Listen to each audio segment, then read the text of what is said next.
Hello everyone. In today's locomotive profile we're doing is a 2884 Yellowstone, and that is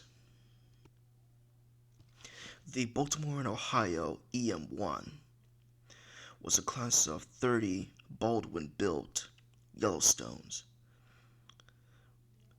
that the B&O used well into the end of steam era.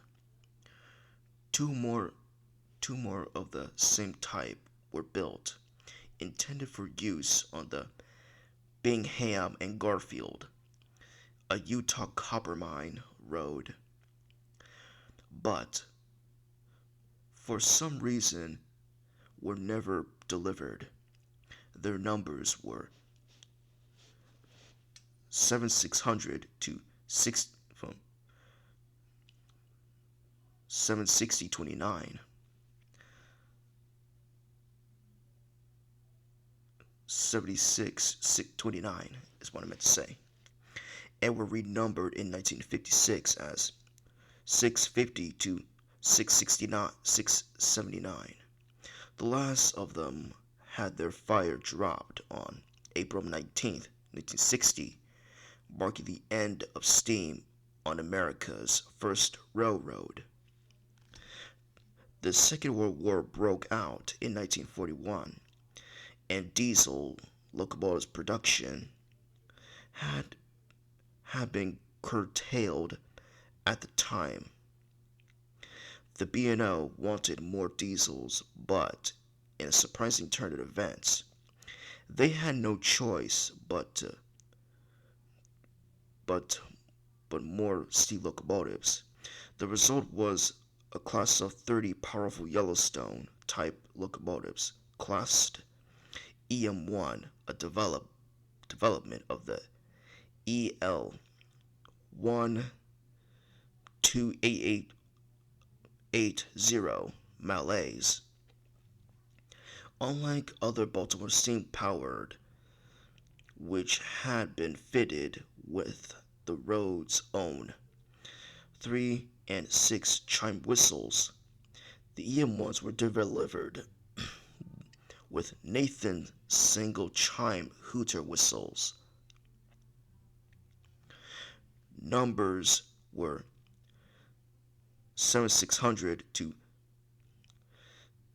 760 7 7 76 76 sorry 7629, and were renumbered in 1950. You get the idea.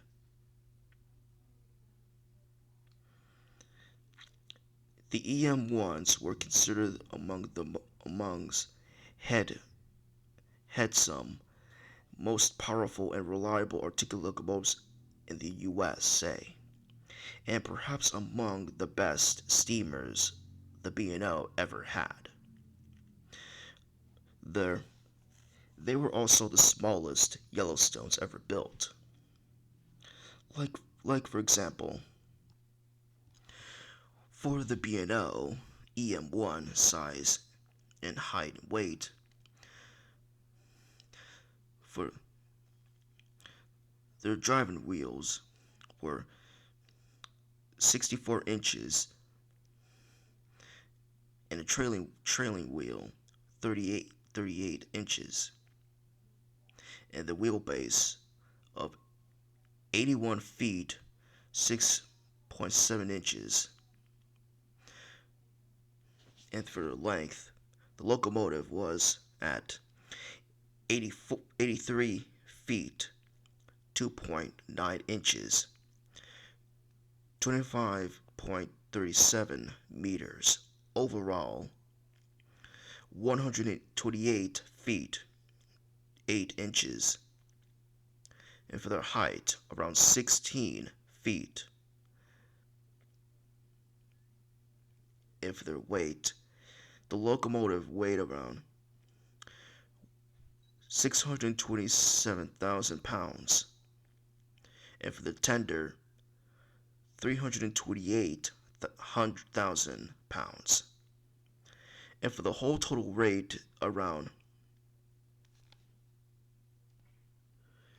1,010,700 pounds.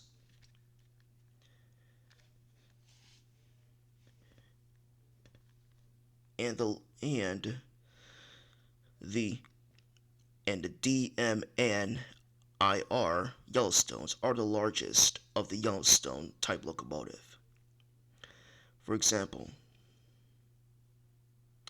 for their weight, they weigh around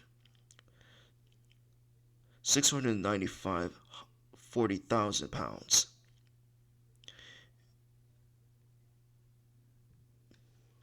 So they are heavy and the largest. Back for the Back to the EM1. The EM1 produced 115,000 pounds of force of tractive effort on 64-inch 1.6-meter drivers with 235 pounds per square inch.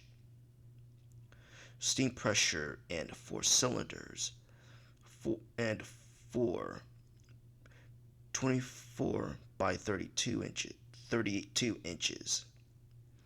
And the cylinders, the tender carried around 22,000 gallons of water and 25 tons of coal.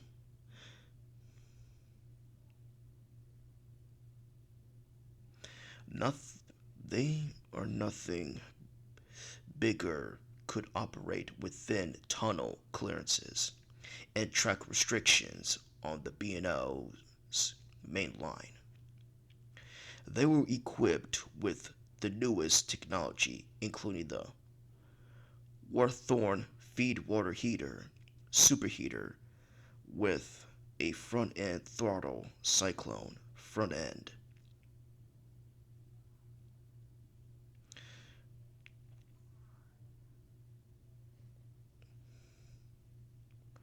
And the B&O's president, Roy B. White, after inspecting the first one delivered, said to General Superintendent of Motive Power and the Equipment, A.K. Galloway, "Well, I must say they have everything."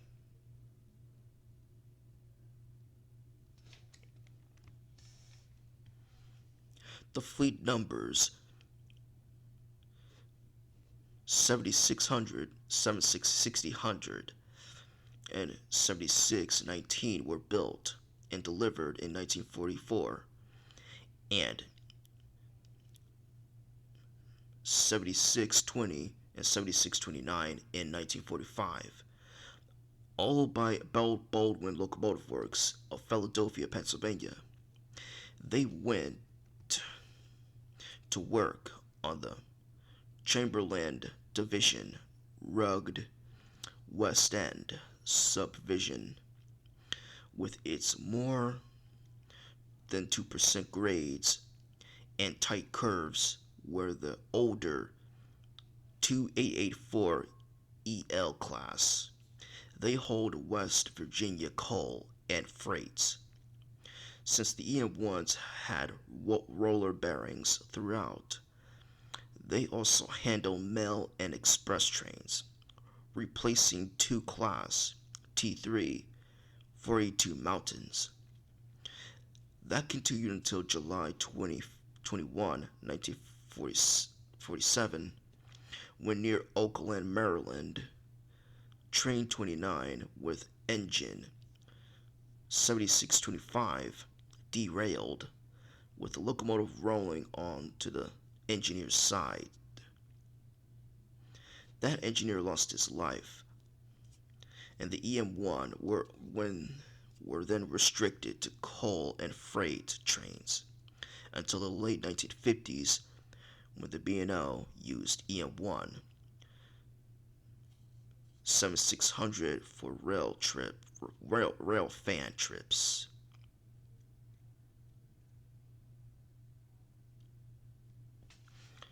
None of them have been preserved. Or were they? I could not find a picture of a book that the EM1 was meant to be preserved. So why wasn't it? So here's the story. Despite its historical and technical significance, none were saved for posterity. However, there were two EM1s that were marked for preservation, but unfortunately slipped the net. The class Pioneer, numbered 7600, was marked for preservation by the B&O Railroad Museum, but just as it was about to be moved to the museum, when Benwood Junction, a short-sighted railmaster, misunderstanding the official reason for its transit, ordered its taken to the Dietz scrapyard and broken up. The people who saved it worked very hard on preparing the locomotive for display, and as such, it was wasted opportunity. By the time B&O's management had found out about 650's transit to the museum, it was too late, as it had been broken up. And for the rail master, he it was he was fired for his short-sightedness, which begs the question: why wasn't he not informed about the EM1's trans, transport to the museum? And why does he think that it was meant to be meant to be sent for scrap? Was he not informed beforehand, or didn't they give him a message or something? Whatever the reason why he did it, we'll never know. And for the second one, 7609 was offered to the city of Wheeling, West Virginia, the class's stomping ground for public display, but the city said no, and unfortunately for that locomotive, it was cut up soon after.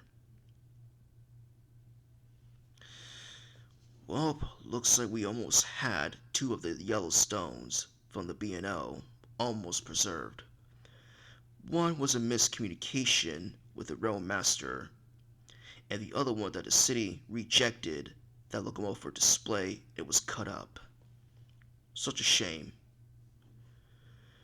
And it's a pity that we would have liked to see two of them preserved, and even someday on excursions. But one could dream. Anyways, like and subscribe, and see you later, guys.